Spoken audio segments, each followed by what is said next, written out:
కానీ అదేంటో తెలుగుదేశం పార్టీ నాయకులు మాత్రం దాన్ని ఖండిస్తున్నామంటూ సిగ్గు లేకుండా ఈరోజు మాట్లాడుతుంటే చాలా బాధేస్తుంది.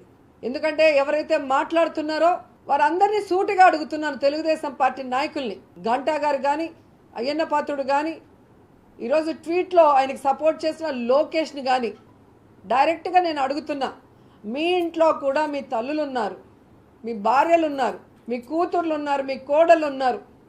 వారి గురించి కూడా ఎవరైనా ఇదే విధంగా మాట్లాడితే మీరు ఊరుకుంటారా? మీరు సపోర్ట్ చేస్తారా అని నేను అడుగుతున్నాను. ఏదైనా మాట్లాడితే సినిమా వాళ్ళు మీ పార్టీ పెట్టింది ఎవడో?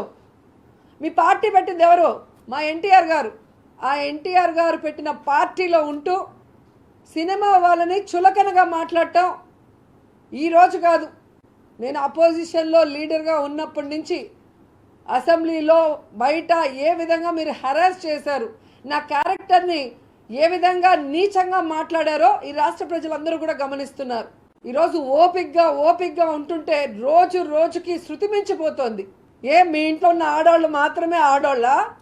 వైఎస్ఆర్ కాంగ్రెస్ పార్టీలో ఉన్న ఆడోళ్ళు కాదా? మాకు మనసు లేదు, మాకు ఫ్యామిలీ లేదు, మాకు పిల్లలు లేరా? మీరు ఏది మాట్లాడినా అందరూ అడ్జస్ట్ అయ్యి ముందుకు వెళ్ళిపోవాలా? ఏం మాట్లాడుతున్నావు? భార్యను అడుగుతున్నా డైరెక్ట్గా. ఏ రోజైతే నీ మొగుడు ఇలా మాట్లాడాడని తెలిసిందో చెప్పు తీసుకొని నువ్వు కొట్టుంటే మళ్ళీ ఇంకొకసారి నీ మొగుడు ఇలాంటి మాటలు మాట్లాడు. నేను ఈరోజు అడుగుతున్నా, 10 సంవత్సరాలు మీ పార్టీ కోసం పనిచేశా, 98లో ఎక్కడో ప్రచారానికి వచ్చానంటున్నాడు కదా. మా పార్టీ మనిషి కాదన్నప్పుడు ఎందుకు నన్ను ప్రచారానికి పిలిచారని చంద్రబాబు నాయుడు అడగండి. నా క్యారెక్టర్ బాగలేనప్పుడు ఎందుకు ఈ అమ్మాయి ప్రచారం మనకు పంపించేయండి అని ఎందుకు మాట్లాడలేదని అడుగుతున్నా. అంటే ఆ రోజు మీ పార్టీలో పనిచేసినప్పుడు మంచిదాన్ని, ఆ రోజు 99 ఎలక్షన్లో నేను కష్టపడి చంద్రబాబు నాయుడు ముఖ్యమంత్రి అయితే నేను గొప్ప నాయకురాల్ని, నేను గోల్డెన్ లెగ్ ఉన్న ఆడదాన్ని. ఎప్పుడైతే మీ పార్టీలో నుంచి నేను నచ్చక బయటకు వచ్చేస్తే, నేను అవమానపడి రాజకీయంగా నష్టపోయి నేను కష్టాలు పడి నేను దండం పెట్టి మీ పార్టీకి నేను బయటకు వచ్చేస్తే వచ్చిన రోజు నుంచి నన్ను ఎలా టార్చర్ పెడుతున్నారు. ఐరన్ లెగ్ అని చెప్పి మొత్తము జగన్మోహన్ రెడ్డి గారి కుటుంబంతో సహా అందరు లీడర్లకి మెసేజ్లు ఫార్వర్డ్ మీరు చేసింది కాదా?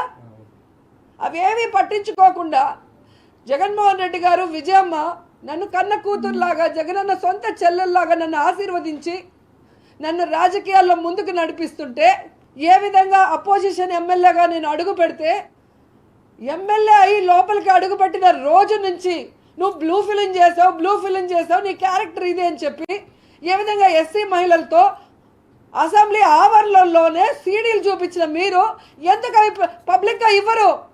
ఎందుకు మీరు ప్రెస్కి ఇవ్వరు? నా మీద ప్రేమతో పట్టుకున్నారా? ఈరోజు సుప్రీంకోర్టులే ఆర్డర్ ఇచ్చినాయి ఆడదానికి నచ్చినట్టు బతకమని. మీరెవరు అడగటానికి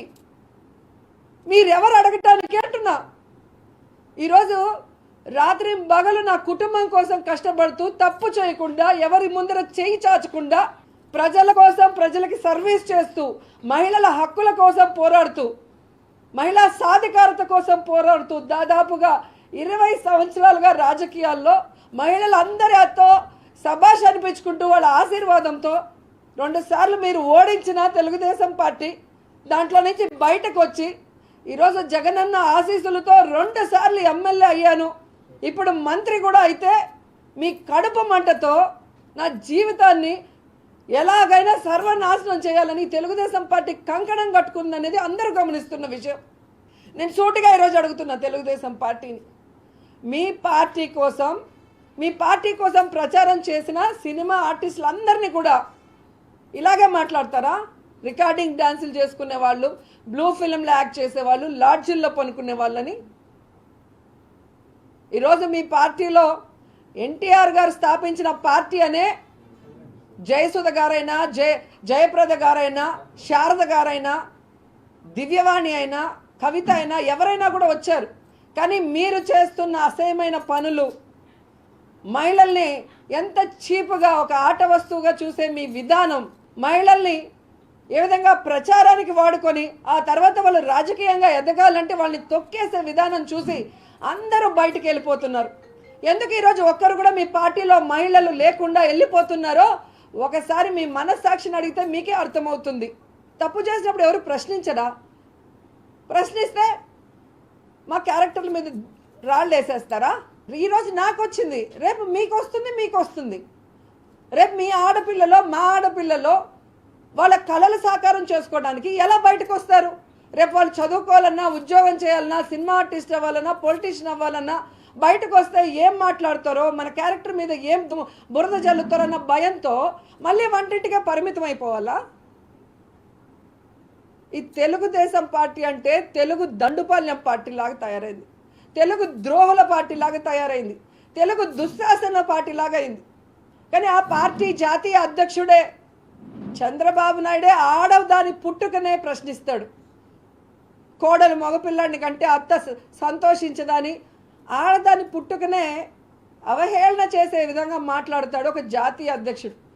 కాల్మనీ సెక్స్ రాకెట్లో ఎంతోమంది ఆడవాళ్ళ జీవితాలని వ్యభిచార కూపంలోకి దించుతుంటే వాళ్ళ లీడర్స్కి సపోర్ట్ చేసి, నేను ఎక్కడ ఆ ఇష్యూని హైలైట్ చేసి వాళ్ళు చేసిన తప్పులు బయటకు తెస్తున్నానని రూల్స్కి విరుద్ధంగా ఆ రోజు కూడా కక్ష సాధింపుగా నన్ను 1 year సస్పెండ్ చేసి కోర్టులు చెప్పినా కూడా మళ్ళీ అసెంబ్లీలోకి రానియకుండా కోర్టు ఇచ్చిన తీర్పును కూడా వ్యతిరేకించిన పెద్ద మనిషి తెలుగుదేశం పార్టీ జాతీయ అధ్యక్షుడు.